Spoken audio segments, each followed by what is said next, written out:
Alright guys, good morning. Tabi lang muna ako kasi gusto kong sagutin yung paulit-ulit na tanong sa akin. So, eto yung madalas lagi kasing tinatanong sa akin, no? Ano daw ba yung major difference ng masterclass at full course, no?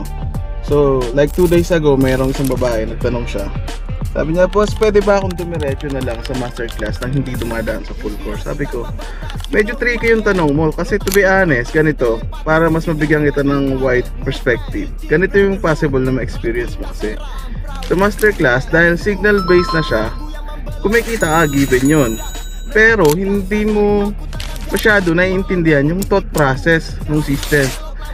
Kasi nga, yung overall ng WAG system, breakdown ko na siya sa full course. So sabi ko, once kumita ka na sa masterclass, I will still encourage you to take the full course kasi nandun yung breakdown ng system para naiintindihan mo yung overall ng WAG system.